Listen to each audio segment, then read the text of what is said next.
What is going on, everyone? Welcome back to Own the Hunt and Own the Hunt podcast. We are joined today with Logan from Fall River Shooters. I know you guys have heard the name a million times, and it is time to put a face to that name. Logan, thank you for joining the call. Thank you for joining the Own the Hunt podcast. How are you? Hey, doing great. Excited to be here. Awesome, man. Thank you for joining. Really appreciate it.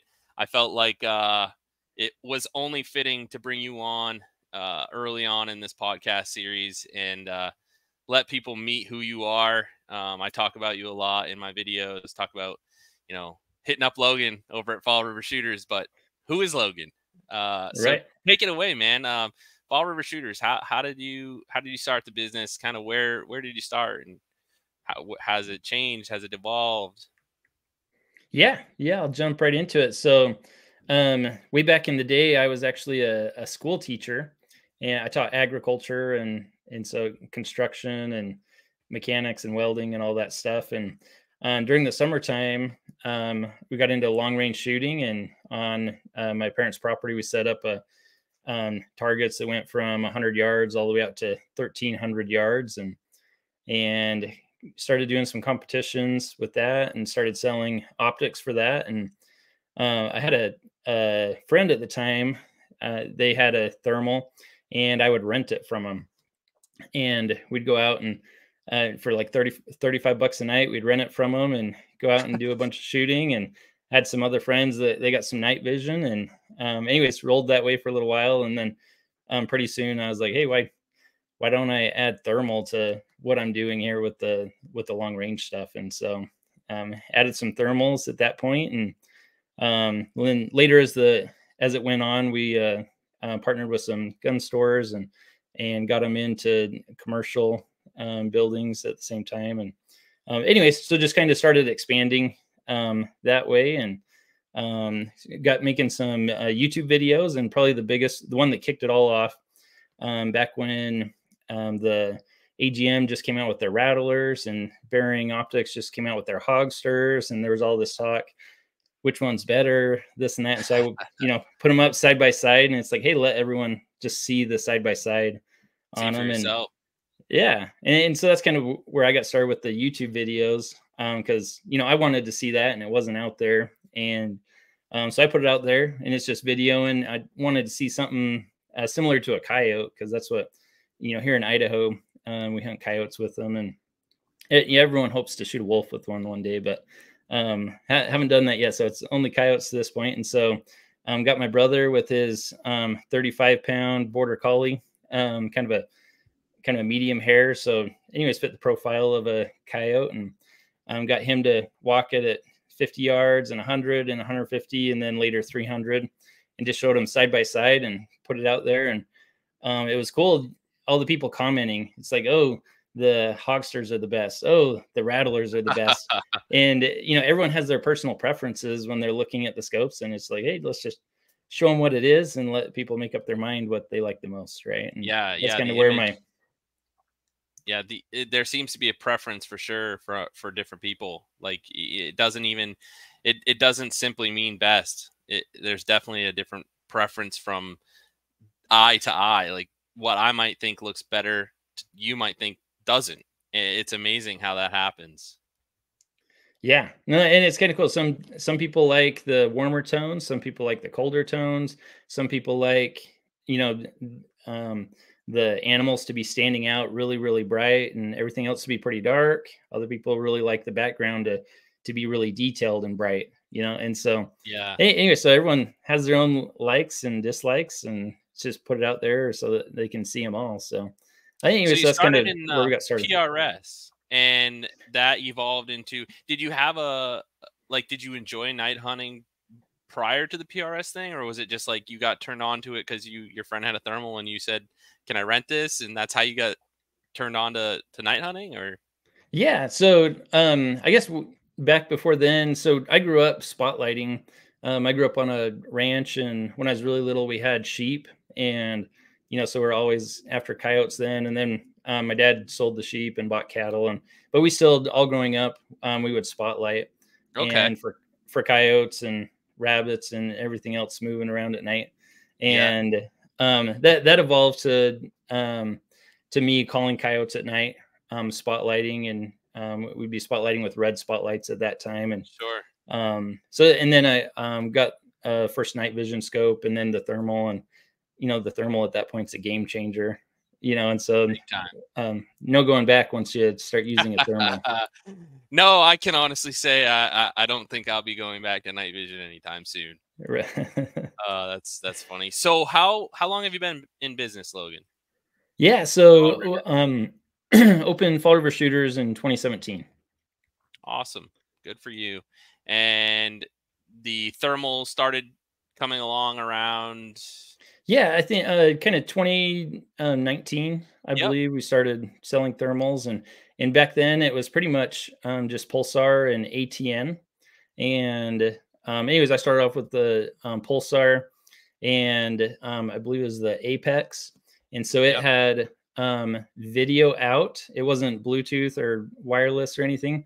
And so I rigged it up with a wireless backup camera. And so I had it to where it would Wi-Fi. We had it Wi-Fiing to a TV that we would drive around with, watching it as we're scanning out the window. That's really smart. That's clever. We had all sorts of stuff. I had it rigged up to my phone to screen record, so I have some videos from that. And then I went to the ATN, to the Thor 4. I went to the 4 to 40. At the time they were doing some sales on them to where they were as cheap as the 384 Pulsars. Wow. And I have a comparison on there kind of showing, that, when you're going 640 versus 384 and higher base magnification, at the time the Thors had a better image for the price point. And so I ran those, and those ones had, Wi-Fi built into them. So that was a lot easier. The ballistic calculator. So, played with that. And, but anyways, it didn't take long after that before all these other companies started popping up, and they had lower net IDs. And all of a sudden, there was more than just, two brands out there. Right. Wow, that's cool. Yeah, so you kind of seen the evolution from its infancy as far as consumer thermal is concerned. I mean, Right. You've seen a lot of change, a lot of evolution. We're seeing it now. I mean, I'm blown away by what these manufacturers keep doing. I mean, it's impressive. So that's a good segment into today's topic, which is considering your first thermal scope or thermal device, I guess, because maybe it's not a thermal scope. And nobody better than Logan to chat about with this. I think these are a lot of considerations and questions that Logan handles daily, if not multiple times a day, between customers. And so the first thing I wanna talk about in this consideration for your first thermal device is picking a good dealer. Guys, I don't think I can state this enough, and it's not just because I have Logan on the show, but a good thermal dealer is going to steer you into the right unit for your money. We talk about this all the time. The right thermal for you may not be the right thermal for me, may not be the right thermal for the next guy. And so having a knowledgeable dealer in your corner who truly cares about what they sell you, and it is not just another sale for them, it's everything. So I have Logan. Logan has been a tremendous asset to me. He's been a great friend, and we've built a partnership that's just worked really well. And I don't just recommend him for the simple fact that he and I work well together. I see the customer service side of things, and I see the questions he's asking customers, and that is huge. So I don't want to spend a ton of time on that, but dealer is very important when considering your first thermal. And if you guys go on these Facebook pages and these Facebook groups and you start putting something out there like, where do I get the best price on a thermal? That isn't necessarily the most important thing, right? The best price isn't going to get you amazing customer service always. Sometimes it can, but so with that said, guys, consider a thermal dealer. It doesn't have to be Logan, but you can't go wrong using Logan. He's a phenomenal asset when it comes to the thermal industry. He'll get you in the device that's right for you, work with your customer service end of it from a manufacturer standpoint. So if you run into issues, you can go to him and say, hey, I'm having these problems. If he can't solve it, he's going to help you, liaison between that and the manufacturer. So can't stress that enough. But let's get to the next point. And Logan, I hope you don't mind me taking that time to kind of make that pitch for you. I'm sure it's not easy for you to toot your own horn like that, but it's easy for me. So that's heartfelt. I hope you understand that's truly how I feel. And so with that, let's jump into the next one, which is buy once, cry once, which we hear a million times, versus buy what you can afford now. So you want to touch on that? Yeah, no, and I think this should be good. I think we have a little different viewpoints on here, right? And it's good for everyone to consider the viewpoints, right? And so I look at it. So I go by, hey, what can you afford now? Like jump in and get your feet wet, right? And so I kind of like that approach. And there's a couple of caveats to it as well, right? And so it depends on what you're doing already. Like, will this be your first time going out night hunting, or maybe you're already, out there spotlighting or have night vision or whatever, and already are hooked and committed. I've had people that'll buy, $5,000, $6,000, $7,000 scopes and then come back to me 4 months later and like, hey, I really don't have the time I thought I would. I got to sell it, this and that, or can you help me sell it? And then I have other ones that'll be like, oh, I have this much saved up and I'm saving up a couple $100, a month. How much longer should I keep saving? Right. And if you're like, oh man, the RH50R is where it's at, $5,500, and it's going to take them, 2.5 years to save up to that. At that point, it's like, no, is there something that's going to work for what you're doing now? Get out there, get your feet wet, and in a year or 2 years, trade up to that. So there's ways you can trade up to it. There's also really good beginner scopes that work as a monocular as well, right? So jump in there, buy that beginner scope, save up for a couple of years, buy the nicer scope, then you've already got the monocular, good to go. Anyways, and so I look at it like, well, and so like when you look at that 256 thermal, and that was one of the first ones that On the Hunt did a review on. Yeah, Brandon had that TS. Yeah, it was crazy. Video blew up. I mean, it's clear to me that there's a lot of people interested in that. Yeah, for that, around $1,000 price point, right? And that, because there's so many other dealers out there saying, hey, these aren't usable, they're subpar, etc. And then we put out video showing, hey, here's what it looks like, and all of a sudden people are like, man, that'll work for what I need it to do, right? I'm only shooting out to 100 yards or 200 yards, or maybe I'm going hunting with people that have the the $5,000, $7,000 thermal scopes. They can ID for me.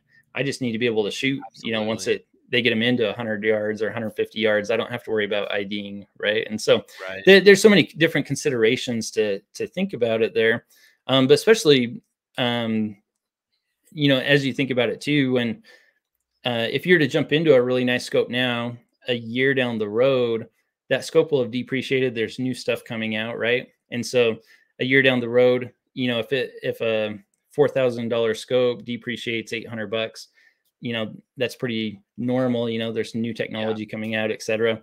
And whereas you buy a $800 scope now, the TS19s is what they are, right? And go out there and hunt with some other people or whatever you're doing.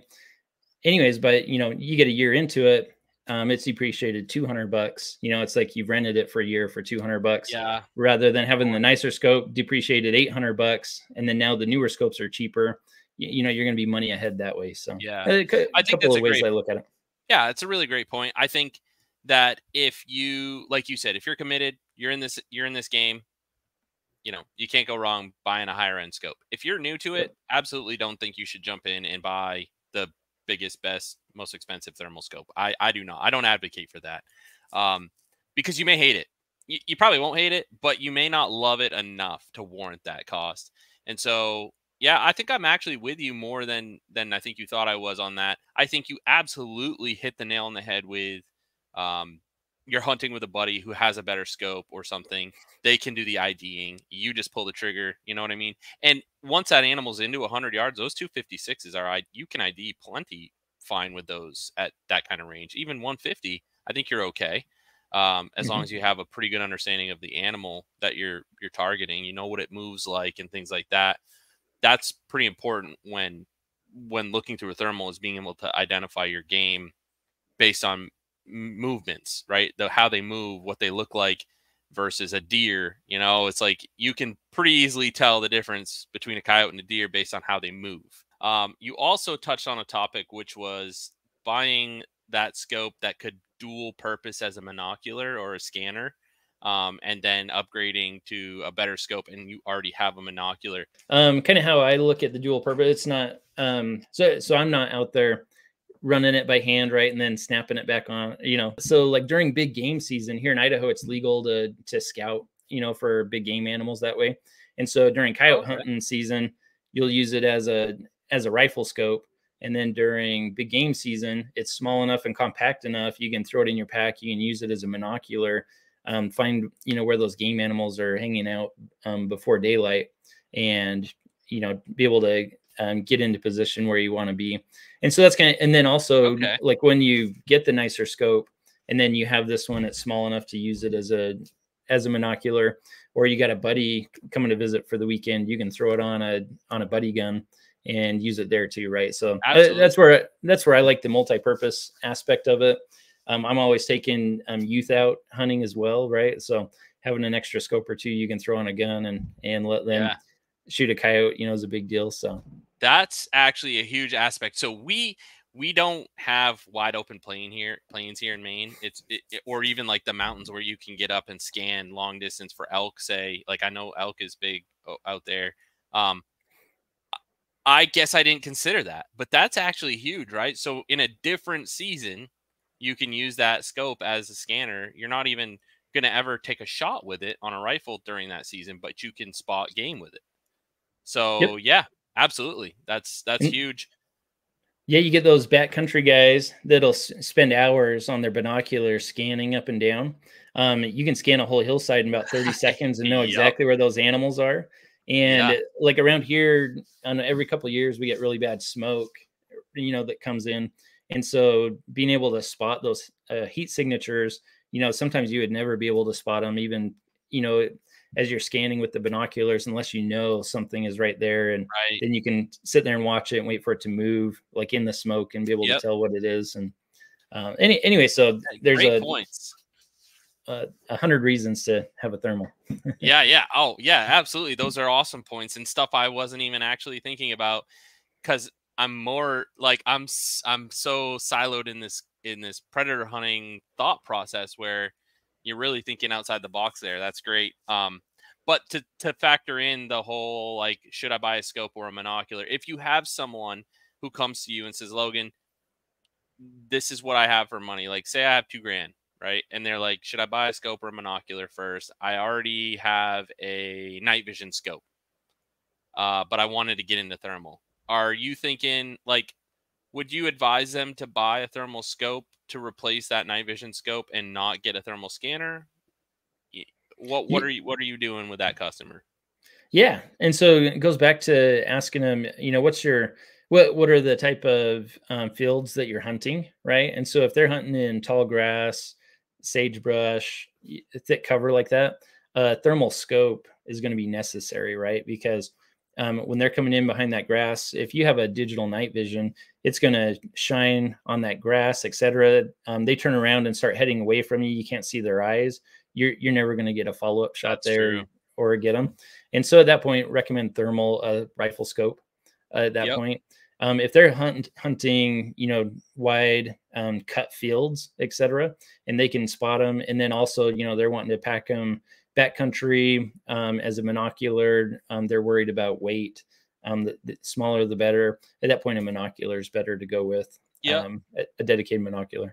Yeah. So the reason I put this in as a topic is because I was this person that started with a dedicated digital night vision scope with a upgraded IR light, and I didn't have a thermal monocular.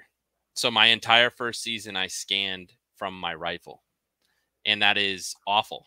I'm sure you know, but like being behind your rifle the whole time, scanning, scanning, scanning, it does get tiring. I know that sounds silly because like you're not even holding up your rifle, you're using a tripod in most Right. cases, but it does get tiring, and you know there are better ways. And so I got a thermal monocular the start of my second season, and that was a game changer for me. I mean, just being able to stand next to my rifle, which is on a tripod, all set up with digital night vision, and scan just with a handheld, just changed everything for me. I mean, I was not tired at the end of the night like I was. My neck and shoulders didn't hurt.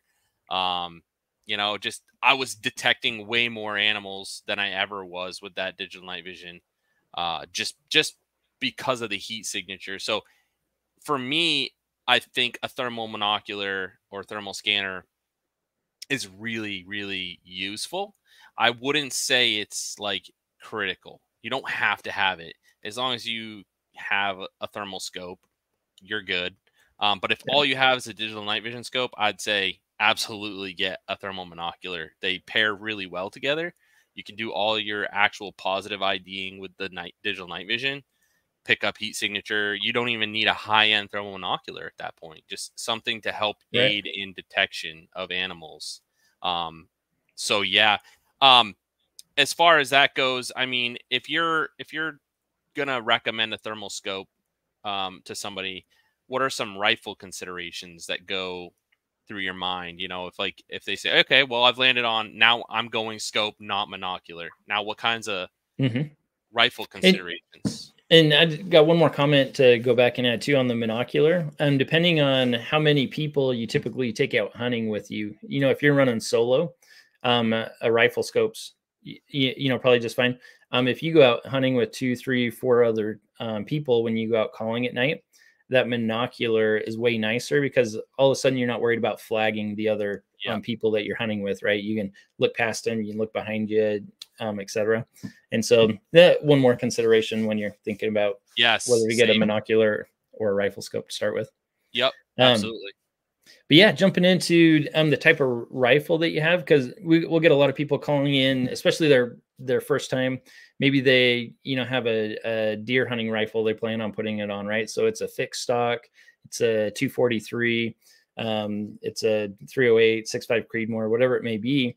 But there's I'd probably say just over half of the thermal scopes on the market are not fit well to go on a fixed rifle stock. And so it's got a fixed stock with like a 14-inch length of pole. A lot of those scopes don't go back far enough. It's to where you're really stretching your neck out there trying to get your eye up to where it needs to go. And so that's one of the first things I'll ask is, what type of rifle are they putting it on? They're putting it on an AR style rifle. It's got a collapsible stock. Then they can fit any type of scope on there and make it work just right. But in those cases that's got a fixed stock, that really limits their options. Typically, most of them will have, kind of the traditional rifle scope, that tube look to them. That way you can use your mounts and get the scope right back where it needs to go. But then sometimes some of those scopes are quite a bit more expensive to get exactly what you want. And it might be cheaper to get like an MDT chassis and put on your rifle with a collapsible stock rather than going for the tube style scope, and so there's gives and takes there and things that you can look at that way and see what your preference would be. Yeah, that's a good point. And also, who doesn't want a cool chassis for their rifle? So Right. if you can upgrade your chassis, and not to mention, they say accuracy can improve with a high end chassis as well. So, um, better bedding and things like that. So it's a win win, really. You get a cool chassis with adjustable length of pull and maybe some M-lock connection, so you can put on a piece of Arca rail, so you can mount it in a higher end tripod. Yeah, and once you hook it directly to the tripod rather than in a rifle vise, that makes a big difference too, as far as how steady it Huge, is. And huge difference. Yeah. I noticed that right away. I mean, I started with a bog tripod, with the clamp, it tightens in and out of your rifle scope stock, and it's never fully locked in. It's always got some play and stuff, but And yeah. at the time, you probably thought that was the cat's meow, right? Oh, Like, I did, how could man. you I want did. anything better? Exactly. And to be fair, it's a relatively stable. It's very stable tripod. It just has a lot of things that can be improved upon that companies like Fat Boy have improved. They're rock solid, and I would never go back. So kind of like the night vision to thermal, I would never go back to a lesser tripod. So yeah, so those are some rifle considerations, and so then, you know, do you typically try to get a measurement to know what kind of eye relief they're working with, or you just basically kind of say, hey, like if this is what you have and this is what you're going to run with, and I would sway you towards one of those tube style scopes like the Pulsar thermions or the iRay Bolt or like the Rix Leap series? Yep. Yeah, and so typically I'll ask them, yeah, about the rifle, and if they're like, "Oh, it's a bolt action, it's in a fixed stock," I'll ask them, is it like a youth size stock or a full size stock, right? And so a lot of the youth size stocks, you can get a lot of those scopes to work on as well. But yeah, if it's a full size stock on a bolt action rifle, at that point, you don't want to be recommending something that's not going to work great for them. Right, So right. Cool. So next is rangefinder or no rangefinder. So now we're going down this path of I'm buying a thermal scope. Okay, we've left the path of I'm just buying a monocular. There's so many great monoculars out there, by the way. If you are only in the market for monocular, check out Logan. He will get you into the right monocular. There are so many. My favorite right now is the AGM Sidewinder. I love it. I think they checked so many boxes with that monocular. I think you probably agree, Logan. yeah, no, they're fantastic. The Telos ones, we've just recently been testing those out. They have a fantastic image as well, and yeah, and Rix just came out with their pocket thermal monoculars, and Yeah, I had a guy calling. He's going backpacking in 14 miles is how far he's got to walk in, right, and then 14 miles out, and he's hunting. He's going for bighorn sheep. And he's like, "What's the lightest weight monocular that has that I can get a bunch of cheap batteries for, right?" And so at that point, it's like, man, this pocket, the K3 monoculars like fit just for you, yeah. right? 18 Honestly, 650 batteries, super small, lightweight. yeah. I mean, ounces count at that point. When you're hiking Yeah, in 14 miles, that's ounces count. So when we go back to, okay, we've decided we're buying a scope. We know now what type of rifle we're putting it on. Now we ask rangefinder or no rangefinder. yeah. And so What's that goes into what does the terrain look like that they're hunting, right? And so are they hunting fields in Pennsylvania where the longest shot's going to be 150 yards? And then it's like, what rifle are they using? And hey, they're using a 22 250. There's no need for a rangefinder at that point, right? The 22 250 shoots flat enough. They're not going to right? need to do any holdover. But if they're out here hunting in Idaho where it's flat open sagebrush, and a big coyote at 300 yards looks the exact same as a medium-sized coyote at 200 yards, they're going to need a rangefinder if they want to be making those shots. Yeah, it's funny. I listened to Anthony Amantine's live feed the other night. He's a prominent coyote hunter, loves his iRay stuff, and I really enjoy his content. And he really kind of put down the LRF the other night in such a way that I left the show going, "Why do I care so much about a rangefinder?" Um, I like having it, and I think one of the biggest reasons I enjoy having a rangefinder is for my content. I think it adds a little bit of element to my viewership, right? So as a viewer, engaging in watching content, watching me hunt a coyote and getting to see like, oh, he just ranged that coyote and it's, 400 yards, and in 20 seconds it's 100 yards. You know what I mean? Like if that, Mhm. it's kind of cool, and I think it adds a cool element. Do I think it's extremely important in my terrain here in Maine? Our average shot is 120 yards on a coyote. I bet you most of our shots are right around there. I'd say occasionally, obviously, we take a little bit further shots, but on average, I'd say we're right around that 120, 150 yard mark. We don't really get them much closer than that. They're going to bust out of there before we get them into like 50, 75 yards. But like you said, you know, in those instances, you really don't need one. We're all shooting relatively flat shooting cartridges now. You put Yeah, the your crosshair on 6.5 them. Creedmoor with the 100 grain V match, that's pretty flat shooting. That's right. You know, you just put the crosshair on them and pull the trigger. You're going to be fine. Yeah. So for me, I think I've made this comment, like Builtin LRF or die. I love Builtin LRF. I'm a huge fan of it. It adds costs that you may not need to consider. You know, if LRF is not an issue for you, it's not something you need, not something you're interested in, it adds cost. So, you know, these tube style scopes, a lot of them don't have integrated built-in LRF, with the exception of like the Thermion line that has the LRF version. So you're having the option to purchase an external LRF later on, or at the time of purchasing. But if you decided you wanted an LRF, you have that option.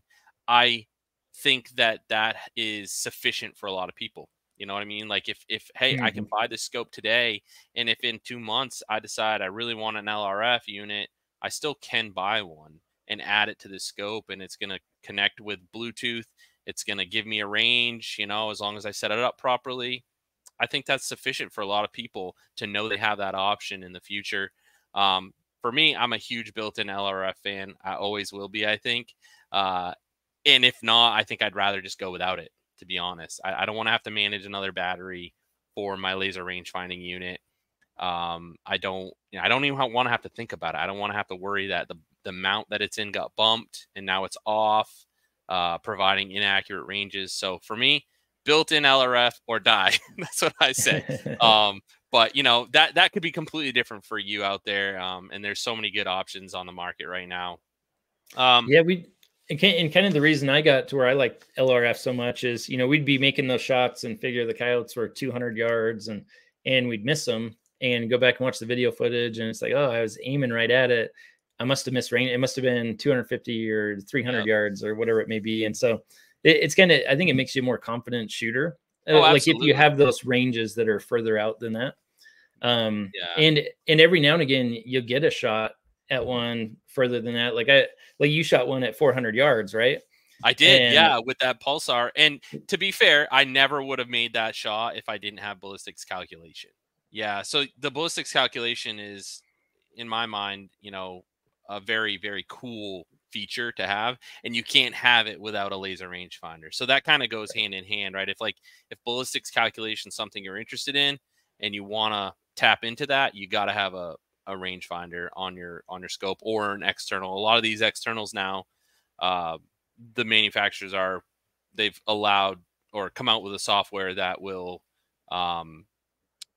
do ballistics calculation with the external laser rangefinder, right? Yep. Cool. So next topic for consideration is what resolution and base mag. And I say and base mag is resolution and base mag are two very important considerations, maybe some of your most important considerations, and they go hand in hand. Because why, Logan? Yeah. So you can have a 640 scope with a 1x base magnification, and a 384 scope with a 3x base magnification is going to have a better image quality. You know, you're looking at animals 100, 200, 300 yards. You're going to see more details with that 384 scope than you're going to see with that 640 scope. Right. And so for those of you watching or listening to the podcast, the way thermal works is at your base magnification is where you're going to get that resolution that you purchased that scope at. So if it's a 640 scope and it's a 2x base mag, it's only 640 at 2x. And so what happens with thermal, because it is a digital image and it's being processed digitally, when you magnify, each time you double your magnification, you cut that resolution in half. So a 640 2x at 4X becomes a 320. Okay. And so what Logan's saying is very true. You know, it's a 384 3X versus a 641X. You're actually going to have a better image at that base mag of 3X on the 384 than you are at if you were to bump that 640 up to 3X. So, why is that important? It's important because it's your money, right? And so if you're only interested in a 3X scope, and you have X amount of dollars to spend, and it doesn't quite afford you a 3X 640, you got to look at the 384 options and maybe even the 256 options. And so that's not necessarily a bad thing, right? Like a 384 3X scope. I mean, Logan, I use that XQ50 LRF from Pulsar with the Pro sensor. And to be honest, I would still use that today if I weren't making content. Right. It was an excellent image for a 384 and a lot cheaper than a 640. So I still think 384 is extremely relevant today. I think there's so much use for it. But for me making content, that's why I jumped to the 640. And so I don't necessarily recommend going out to everybody and saying, buy a 640. Will you like it better? Probably. I mean, Right. it's more pleasing to the eye to look at. But if you're simply trying to get out there and hunt and put it to work, 384 is going to work just fine. Base mag though, Logan, what are your questions? Like if a customer comes to you saying like, what base mag do I need? Or what should I get? Yeah. And so they'll see that, they're like in the 384 line or the 256 line or the 640 line, the higher the base mag, the more expensive they are because, the bigger lens they have, and that those germanium lenses are expensive to make. Right. And so they'll be like, hey, I want the, let's go with AGM. Right. And so that, hey, I want the TS50 384. Right. And it's like, oh, that's a 4.5x base magnification. What are your ranges that you plan on typically shooting them at? And you're like, oh, anywhere between 100 or 80 and 120 yards. And it's like, that's too much magnification. You need to come down to the 35 384, so that you got that wider field of view. You shoot the first one, the second one takes off running. You want to be able to find it, make that follow-up shot, etc. You need that wider field of view at that close of distance to be able to keep on it. Absolutely. So the field of view is key with that, right? Like I remember you sent Brandon a 4X. Was it 4 or 4.5? Yeah, it was a TS50 384. Yeah. Yep. And while that scope had an awesome image because it's a 4X 384, we had a coyote come in and it was like 60 yards, maybe not even, and he never could find it. He couldn't find it in the scope because he had too much magnification. And so, yeah, to your point, we often hear this is a hog hunter scope and this is a coyote hunter scope. And, we hear like, oh, this scope bridges the gap perfectly. And I'm kind of mocking myself because I say things like that in my reviews. But that is true to a certain extent, right? Like hog hunters typically, now from what I'm hearing, and I'm not a hog hunter and we don't have hogs here, but from what I'm hearing, it's actually getting more trendy to take longer shots on hogs than normal, than typical. But back, I guess, like a year, 2 years ago, the thing was like you stock up on these hogs, you get real close to them, and then you shoot them. So I don't know if we're trending towards a completely different style of hunting, and guys are getting away from that or what. But from what I'm hearing, more and more hog hunters are starting to get 3X base mag scopes. And I don't know if it's just because there seems to be more offerings in 3X right now. Like it seems to be the wave. Everyone seems to be wanting that 3X scope. What's your take on that? Like, do you see that? Yeah. So I think it just depends on their style of hunting, right? And so there are a lot of fields that are kind of smaller, right? And so they'll have a bait set up. They'll see there's some hogs on it. And they know that, the wind's right. They'll stock up within 30 yards, right? And so they start shooting at them at 30 yards. And then maybe the tree line's only 100 yards away, right? So they're shooting 30 yards to 100 yards. But then also maybe the tree line's, 500 yards away. Then they can shoot at them all the way to that tree line, right? Okay. And so it depends on the terrain that they're hunting in. But we have quite a few guys here that are pretty serious coyote hunters. And then, 1 week a year, they'll go down to Texas and do hog hunting. Right. And so at that point, they don't want to really be above 3X because they get down there and it's, they don't have the field of view. They want to hunt hogs, although they're coyote hunting, 95% of the time. Sure. So I feel like that probably answers the whole base mag versus resolution, but in essence, would you steer someone towards like a lower base mag 640? Like in what scenario would you say like, hey, I think this is the right resolution and base mag combo for you? Like, and so they say, hey, a lot of my fields, is less than 100 yards. But then I have some fields I get out and I want to be able to shoot a coyote at 500 yards.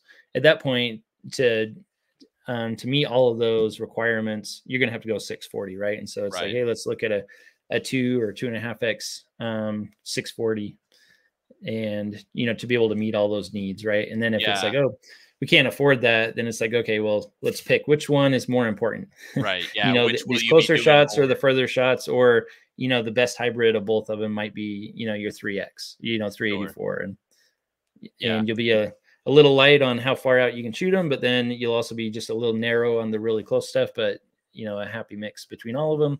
Or if 90% of their shooting is the closer stuff, then it's like, hey, you're just gonna you probably want to prioritize that. And so it's kind of talking those options through with them and helping them understand why. Awesome. So when we talk about thermals, obviously there's a huge array of battery options. You mentioned this guy that was going to go backpacking, and one of his topics was, or one of his items on his checklist was like, I need a bunch of batteries because I'm going places where I don't have power or I can't be charging batteries up. So battery consideration is huge. And I can tell you that from my experience, I have thoroughly enjoyed the way the market seems to be going, which is we're normalizing this non-proprietary 18650 battery. And it seems to be being well received by thermal manufacturers. They seem to be saying like, hey, this is what people want. Why do people want that? I mean, I know the answer, obviously. Yeah, and I'll even go back to even why some thermal manufacturers don't want that as well too, right? But yeah, so 18650s, they'll last the scope, 5 hours or so, right? And even in the cold, there's quite a few scopes that'll last 5 hours, even at 0 degrees Fahrenheit. But they're only $10 to buy. They're going to be around forever, right? Knock on wood, we hope so. We think so anyways. Right. But you get a scope that's 10 years old. There's and from any of the manufacturers, and all of a sudden they have a proprietary battery, and it's like, oh, they quit making them. They're hard to find. One of my batteries doesn't hold a charge very long anymore. You're kind of SOL at that point, right? Or you always have to rely on a battery pack or whatever it may be. And so having the options for $10 batteries, for $50, you can have 5 of them, last you 25 hours. The other thing I like is we have a lot of people that'll do coyote hunting competitions, and so they need 12 hours straight of batteries, and at 0 degrees Fahrenheit oftentimes, right? And so some of these scopes don't come with that out of the box, and so and some of these batteries are $200 a piece, and so if they need to buy that third battery or even a third and a fourth battery, that adds to the total price of the scope at that point. Yeah. And so I think with like some of those rattlers, you used to include like a battery pack and a mount. Is that something that someone should consider? Like if they were going to buy one of those scopes with a proprietary battery, say? Yeah, with a proprietary battery, or even like the CR123s, right? If they only use 2 CR123s, the rechargeable ones only run it for 2.5 hours at that point, right? And so like with those original rattlers, I was including a battery pack with each one, because it was just not cost effective to run the CR123s at that point. Yeah. Right. Yeah, those are expensive. and you didn't want to be changing them out every couple hours, or at that point you run the risk of it dying on you, once you get between that second hour and third hour. Right. But then also there's quite a few of these companies will have proprietary batteries, and I get why they have those, because I'll get calls, hey, my scope has issues, etc., and they use 18650 batteries, and it's just a bad 18650 battery. You go on Amazon and there'll be some claiming 9900 milliamp hours, right? And so they put those in there, and and they may show the voltage, and I think they can run all the way down to like 3.5 volts before it gets to low voltage, right?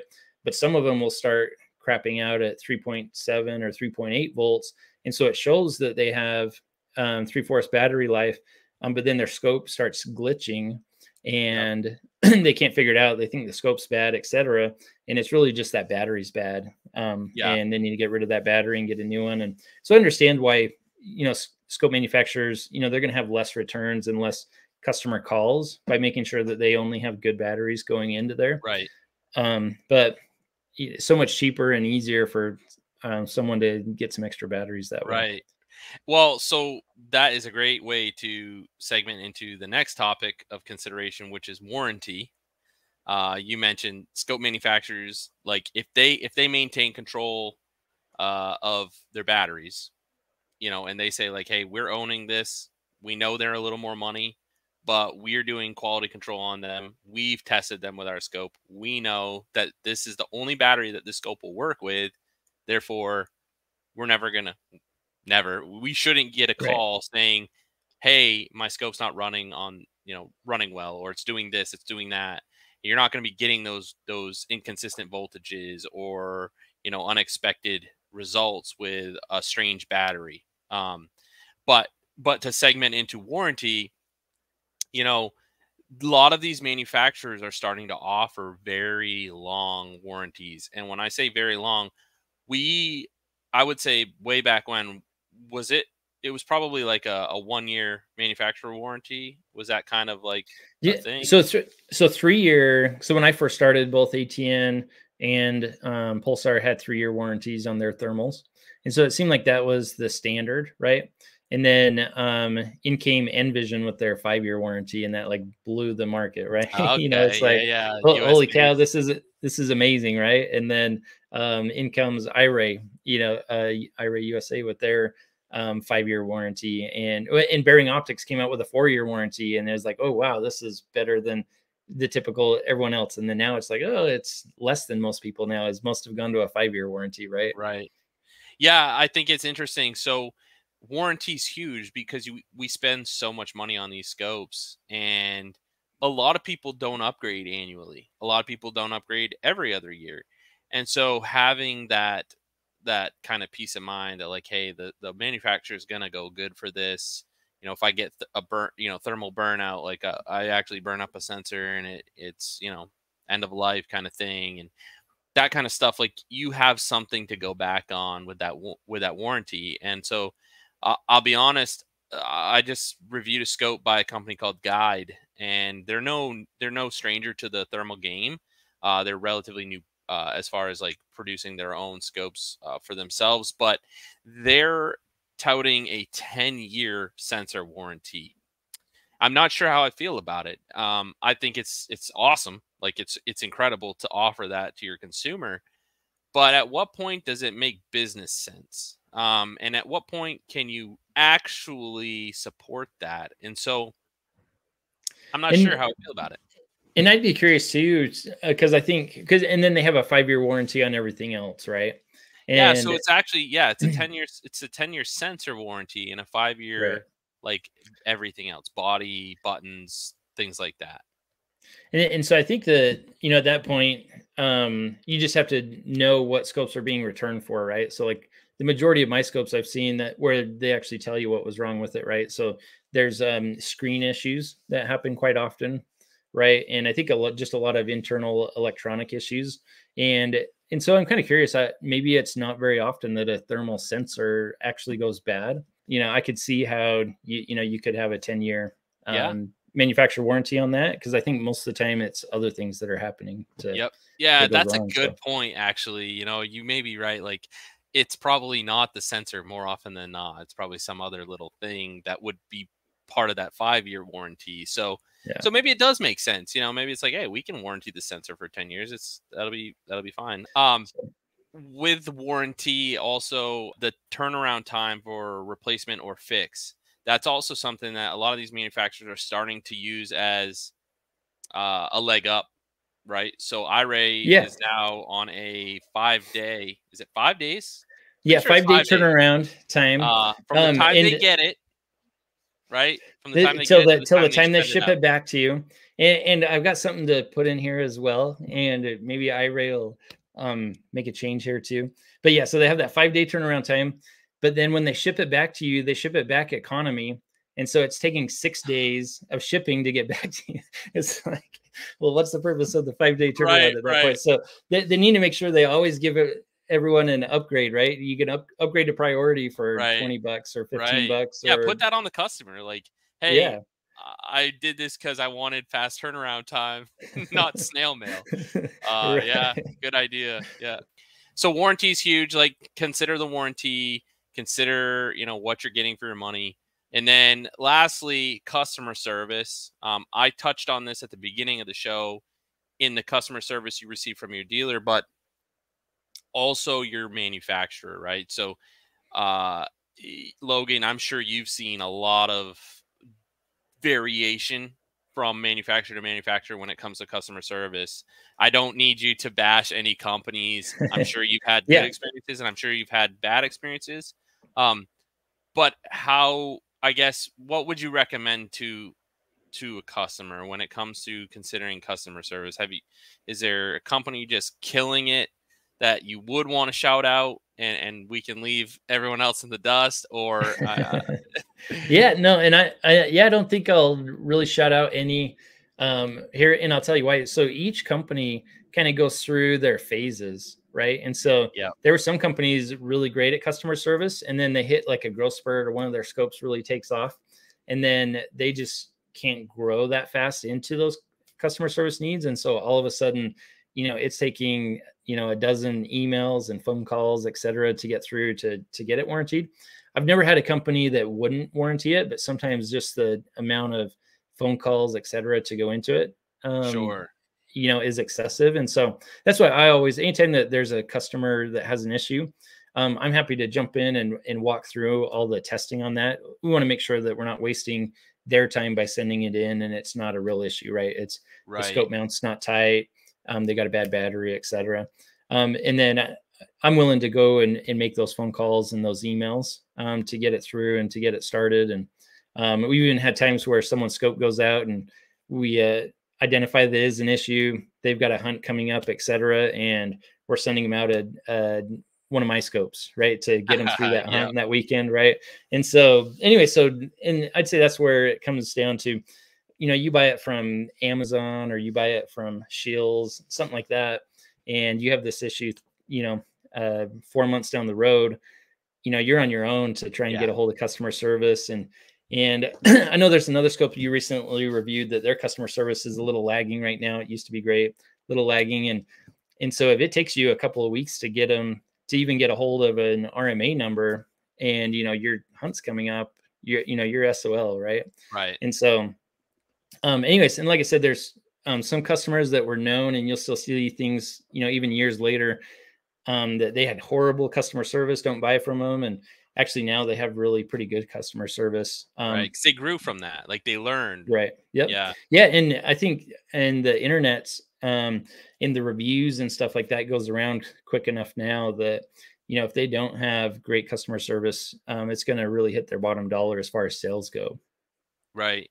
And so, I and there's other ones that'll ship it back priority and that will get it back just as Yeah. fast, at the same Yeah. time. And, and then some of it, sometimes, they'll just tell you, hey, we're waiting on some other things to come in and, it'll take a little while. And, but yeah, most of them, 2 or 3 weeks by the time you plan on shipping it to them fixing it and it getting back to you.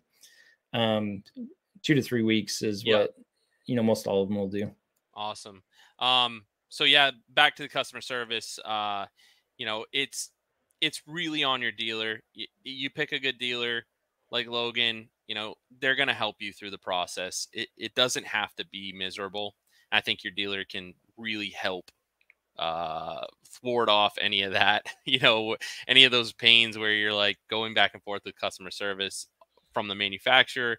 If they can deal directly with a dealer, they're gonna probably provide better service anyway, because they know that that dealer's likely gone through those steps with the customer, or at least tried to. So I just think, purchasing from a reputable dealer is huge.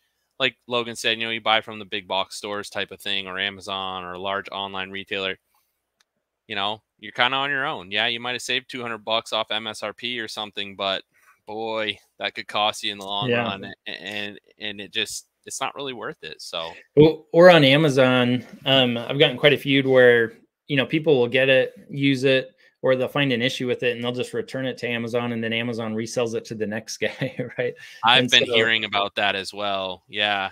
Matter of fact, I made a return to Amazon the other day, and they credited me back my return like the minute it got scanned in at the UPS store, which I think is yeah, typical now, but like, geez, that's a lot of trust that they're just trusting you actually put something in that box. And like, I don't know if they go through back and say like, oh, this had an empty box, like we're taking our money back. or someone had a bad scope and replaced it with a good scope. That You never that know could what you're happen. gonna get.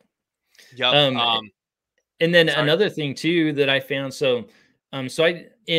and I'd be curious to know, like, if someone else has another dealer that they regularly buy from, be sure and ask, do you test the scopes before they ship them out?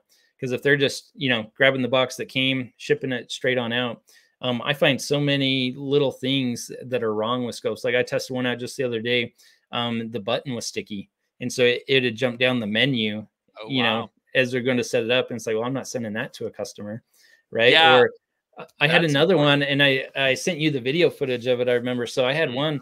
Mhm. I tested. I look out in my back field, and it's like, this image isn't up to par. And so I pull out another one side by side, and you can see just how much better the other image was. Mhm. That this one just had an internal issue. Yeah. And if someone had gotten that scope and didn't know any better at that point, they would just be like, oh The man, scope's not this very good. Yeah. yeah, this hey, this scope's performing how it should, and yeah, it's just not near as good as I thought it should be. Mhm. And they would never know, right? And so Right. having a dealer that will, and a lot of them don't come with the mounts attached, right?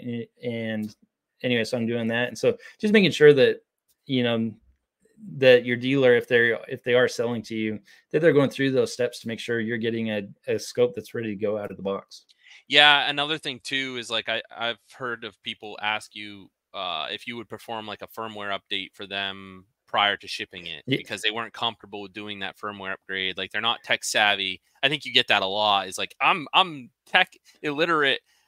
Make this thing as easy as yeah. pie. And these scopes are getting way easier to use. Like they're not that difficult to use and whatnot. But like if you're willing to open the scope, you're already checking it out, make sure everything's checking out for them, and then shipping it out. It's really not that difficult for you to say, hey, let me connect this thing, run a firmware upgrade on it for the customer if that's what they want, and send it out that way. And I think you also uh like pre-configure them with some of your favorite kind of settings and things for some people that just really want to turn this thing on and go out with it. Like they're not gonna learn every in and out of this thing, right? Because they don't want to. They want the ease of use. Push the power button, it comes on, I can see stuff, turn it off. Yep, exactly. Anyway, so we go in there and set it up to our favorite settings, right? To get them to where they pull it out, they look out in their backfield, it's going to look great, the Yeah. way that it's set. We'll go into if they tell me what rifle they're shooting, what ammo they're shooting, we'll go in there and put their ballistics calculation in, right? If they tell me, they want to play with that. And so we'll get them a good starting point, Right. going Right. with that. Make sure their LRF is in yards instead of meters, Right. right? It's like little things like that Yeah. make all the Yeah. difference. That's huge. Well, Logan, I think we hammered a ton of considerations, but before we end today's podcast, I have a question for you. Yeah, I'm going to put you in a hot seat for a second here. You take as long as you need to think about this. But if you could only recommend one thermal scope to a customer, only one, what would it be and why? And take as long as you need on this. There's so many things to consider, as we just talked about. But if you could only recommend one. Okay, so one thermal scope, no other thermals. That's it. That's all they have to hunt with the rest of their life. That is it. You have to recommend only one thermal scope to them, and that is what they get. And it is the reason I'm asking you is because if you got that question tomorrow from a customer, right? If you had to recommend me one thermal scope blindly, what would it be? Yeah. And I'll tell you, so, and I'm going to pick kind of a dual kind of all-purpose one, right? Like I said, I use it for big game hunting as a monocular, right? I use it for shooting long range, etc.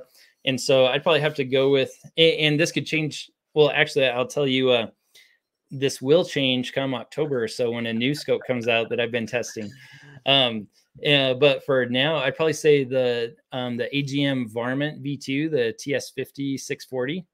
It's compact enough that you can use it as a monocular. It's got the built-in rangefinder. It's got the ballistics. That RH50R that you're running is probably, is one of my favorites too, but it's a little too big and heavy to use it as a monocular. It's also a little more expensive too, so it costs. Yep. So that Varmint V2 TS50 640, it is a 2.5 base mag? Yep, 2.5. So you could use it. It's like your happy medium for doing some closer hunting, right? Some pig hunting. Great all around. All around. So I'd say that's probably the all around scope. Runs on 18650s. Right now. Yeah. Yep. Yeah. Yep. Yeah, if there's one thing to criticize on it, I wish it had, like a 1200 yard laser rangefinder. It's got an 800 yard one, but typically out to about 450 is all as good as it does, right? And so you get some of those 550, 600 yard shots you'd want to make. You can't quite make it with that. But for an all around one, like I said, I'd probably pick that one, and ask me again end of October and I'll have a new one. I would be right there with you. My decision on that would change every 6 months, I bet. So the way this market is going is just crazy. We're seeing so many cool advancements, and everyone's just pushing the envelope. It seems like, today it's this scope, tomorrow it's this scope, but it's crazy. So well, cool. I appreciate that. I knew that was not going to be like a super easy one for you, especially where, you have to tell customers at the end of the day, you have to consider all of them for them. But I know, and I'll get some manufacturers reach out to me. Hey, why didn't you pick this scope, that you sell of ours? Yeah. Well, hey, it's like, hey, I have to consider all of these things that we talked about today. And, it checks basically every box and at a very good cost. I was telling you about the very first one I did comparing the AGM to the rattlers to the hogsters. The next morning after I released it, both companies reached out. Hey, why didn't you do this a little different on my scope? Or hey, why didn't you do this a little different on my scope? Hey, why didn't you can only imagine contrast on the rattler so it looked worse, or vice versa. Yeah, no, I get it. It is very competitive. The market is, but there's so many great options out there. And at the end of the day, all of these things considered, it's really about getting you in the right scope. I mean, that's huge. And there's so many things to consider. So that's why I brought Logan on. It seemed like an excellent topic to talk about for our first episode together. Also just, letting everybody meet Logan, and I think it will be great. It will really help. And next time I shout out Fall River Shooters on the channel, everyone will be like, oh yeah, I feel like I know Logan. I talked to him on that. I heard him on that podcast. So really cool stuff. Thank you, Logan. I can't thank you enough for your time. I know you're a super busy guy, but means a lot. And I'm sure we'll have you on the channel again on the show and be talking about what's the next latest and greatest thing and going over the features and the ins and outs. So anyway. No, I like this setup. We probably should have started a long time ago, but I know, man. Hey, it's only time, awesome. Right? It's only time. Yeah. Who needs sleep? It's like I've wanted to do a podcast for quite some time, and it's not something I had time to consider until recent. So very cool.